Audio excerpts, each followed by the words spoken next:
ఈరోజు ఈ వీడియోలో ఆలు శాండ్విచ్ రెసిపీని ఇంట్లో ఈజీగా ఎలా ప్రిపేర్ చేసుకోవాలో చూపిస్తున్నాను. ఎప్పుడు ఆకలిగా ఉన్న మార్నింగ్ టైంలో బ్రేక్ఫాస్ట్కైనా, ఈవినింగ్ టైంలో స్నాక్స్కైనా, పిల్లలకి లంచ్ బాక్స్లోకైనా, స్నాక్స్ బాక్స్లోకైనా ఈజీగా ప్రిపేర్ చేసుకోవచ్చు. ఎటువంటి హడావిడి లేకుండా ఎలా ప్రిపేర్ చేసుకోవాలో ఇప్పుడు చూసేద్దామా.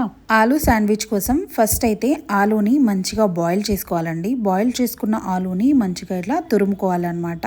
సో తురిమి ఒక ప్లేట్లోకి అయితే తీసి పెట్టుకోవాలి. సో ఇక్కడ క్వాంటిటీ అన్నది మీ ఇంట్లో ఉండే మనుషుల్ని బట్టి చూసుకోండి. సో ఇక్కడ నేను 4 మెంబర్స్కి అయితే ప్రిపేర్ చేస్తున్నాను. సో నేనైతే 3 బాయిల్డ్ పొటాటోస్ అయితే తీసుకొని మంచిగా ఇలా తురిమి పక్కన పెట్టేసుకున్నాను. ఆ తర్వాత స్టవ్ వెలిగించి ఒక కడాయి అయితే పెట్టేసుకుని ఒక 2 టేబుల్ స్పూన్ అయిన ఆయిల్ అయితే తీసుకుంటున్నాను. ఆయిల్ చాలా తక్కువ పడుతుందండి, ఎక్కువ ఆయిల్ వేయాల్సిన అవసరం లేదు. తెల్లగడ్డలు తీసి పొట్టు తీసి నీట్గా కట్ చేసి ఆయిల్లో అయితే వేసేసుకున్నాను. లైట్గా బ్రౌనిష్ కలర్ అయిపోయిన తర్వాత ఒక 2 పచ్చిమిర్చిని తీసి కట్ చేసేసుకొని ఇదే ఆయిల్లో వేసేసుకొని జస్ట్ ఒక్క నిమిషం పాటు లో ఫ్లేమ్లో టర్న్ అవుట్ చేయాలన్నమాట. తర్వాత ఒక్క ఆనియన్, పెద్ద సైజ్ ఆనియన్ సన్న పీసెస్ లాగా కట్ చేసేసుకొని ఇదే ఆయిల్లో వేసేసుకొని మంచిగా ఒక్క నిమిషం పాటు ఫ్రై చేయాలి. మీరు గుర్తుపెట్టుకోవాల్సింది ఏంటంటే స్టవ్ అన్నది అస్సలు హై ఫ్లేమ్ ఉండకూడదండి. ఈ వెజ్జీస్ ఏవి కూడా మాడకూడదు అనమాట. అది ఇక్కడ మెయిన్ ప్రాసెస్. అందుకే లో టు మీడియం ఫ్లేమ్ అని మాటికి చెప్తున్నాను. దీని తర్వాత గ్రీన్ క్యాప్సికమ్ని హాఫ్ తీసుకొని సన్నగా చాప్ చేసి ఇందులోకి యాడ్ చేసేసుకొని దీన్ని కూడా ఒక్క నిమిషం పాటు అలా ఫ్రై చేయాలి. సో ఫ్రై అయిపోయిన తర్వాత ఫ్రోజన్ గ్రీన్ బఠానీ ఉంటుంది కదా, సో అదైనా వాడుకోవచ్చు, లేదా పచ్చి బఠానీ. నేనైతే ఇప్పుడు ఫ్రోజన్ లేదు నా దగ్గర, పచ్చి బఠానీ వలిచి బాక్స్లో పెట్టున్నాను ఫ్రిడ్జ్లో. సో అవి ఉంటే నేను ఇక్కడ వేసుకున్నాను. సో అది కూడా వేసేసి ఒక్క నిమిషం పాటు బాగా ఫ్రై అవ్వనివ్వాలి. సో ఇది కూడా లో టు మీడియం ఫ్లేమ్లోనే. నేను ఇక్కడ పచ్చి బఠానీ వేసుకున్నాను కాబట్టి లో ఫ్లేమ్లో మూత పెట్టేసి ఒక 5 నిమిషాల పాటు మగ్గనిచ్చానండి. ఎందుకంటే బఠానీ మంచిగా సాఫ్ట్గా అవ్వడం కోసం. ఇక్కడ చూడండి సాఫ్ట్గా అయిపోయిందనమాట. సో ఇప్పుడు ఇందులోకి మసాలా దినుసులు అయితే యాడ్ చేసుకోవాలి.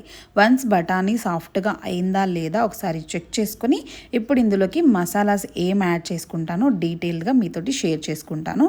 సో ఫస్ట్ అయితే ఒక హాఫ్ టీ స్పూన్ సాల్ట్ అయితే యాడ్ చేస్తున్నాను. తర్వాత ఒక 2 చిటికెళ్ళమైన పసుపునైతే వేసానండి.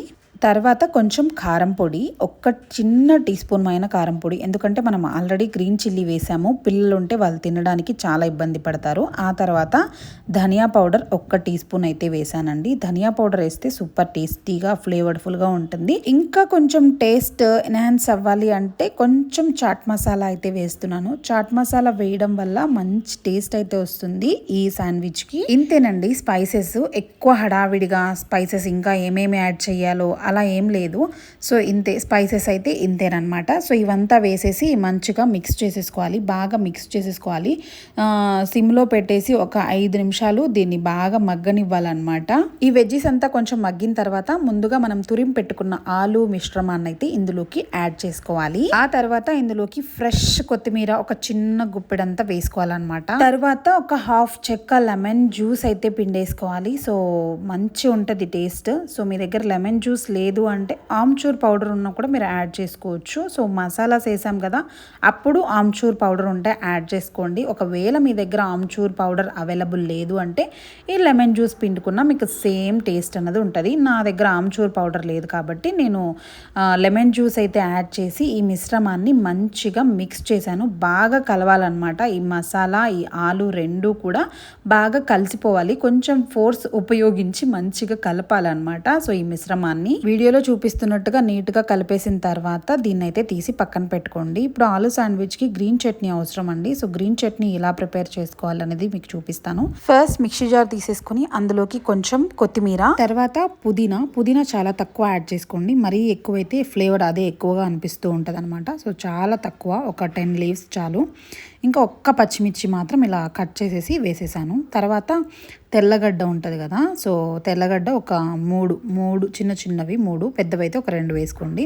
తర్వాత సాల్ట్, నిమ్మరసం కొంచెం ఒక హాఫ్ చెక్క నిమ్మరసము, తర్వాత హాఫ్ టీ స్పూన్ జీలకర్ర, హాఫ్ టీ స్పూన్ మిరియాలు, కొంచెం ఒక చిన్న కప్పుమైన పెరుగు, ఒక 2 టేబుల్ స్పూన్లమైన పెరుగు సరిపోద్దిలేండి. 2 టేబుల్ స్పూన్లమైన పెరుగు వేసి మంచిగా గ్రైండ్ చేసి ఇలా గ్రీన్ చట్నీ అయితే రెడీ అయిపోతుంది. దీన్ని తీసి పక్కన పెట్టుకోండి. ఇప్పుడు బ్రెడ్ అయితే నేనైతే మిల్క్ బ్రెడ్డే తీసుకున్నానండి. మీ ఇష్టం, మీరు వీట్ బ్రెడ్ కానీ లేదంటే బ్రౌన్ బ్రెడ్ కానీ ఏదైనా యూస్ చేసుకోవచ్చు. కానీ శాండ్విచ్కి మాత్రము ఇట్లా వైట్ బ్రెడ్ అయితేనే బాగుంటుంది. బ్రెడ్ తీసుకొని దాని మీద గ్రీన్ చట్నీ అప్లై చేసేసి మనం చేసుకున్న ఆలు మిక్చర్ని అంతా కూడా దీని మీద ఈవెన్గా స్ప్రెడ్ చేసుకోవాలి.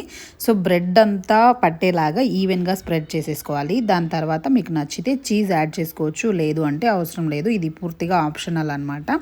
ఇంకొక బ్రెడ్ స్లైస్ని తీసుకొని దాని మీద కూడా గ్రీన్ చట్నీ అప్లై చేసేసి ఇప్పుడు ఒక బ్రెడ్ పైన మరో బ్రెడ్ అయితే పెట్టేసుకోవాలి. సో ఇంతే.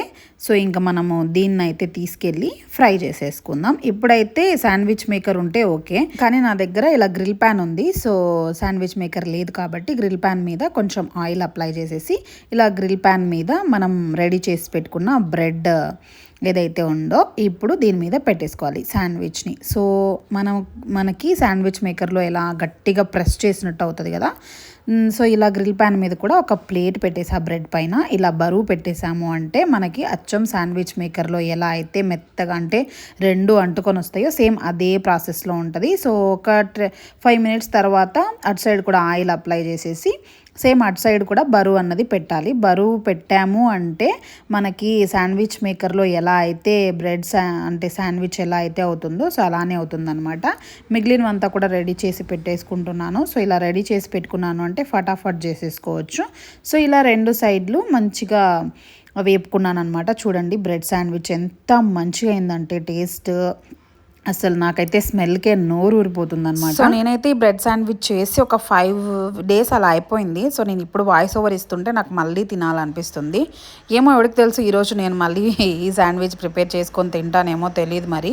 సో నాకైతే భలేగా నచ్చింది. తర్వాత ఒక పిజ్జా కట్టర్ అయితే తీసేసుకొని మధ్యలోకి అయితే కట్ చేసుకుంటున్నా. అచ్చం మనకి బయట శాండ్విచ్ ఎలా ఇస్తారో సేమ్ అలాగే కట్ చేసేసాను, అలాగే ప్రిపేర్ చేసేసాను. స్మెల్ అయితే చాలా చాలా బాగా వచ్చిందనమాట. నేను శాండ్విచ్ ఎప్పుడు తినలేదు. ఒక్కసారి తిరుపతి నుంచి రిటర్న్ అయ్యేటప్పుడు మాకు ఫుడ్ ఏం దొరకలేదనమాట హైవే మీద.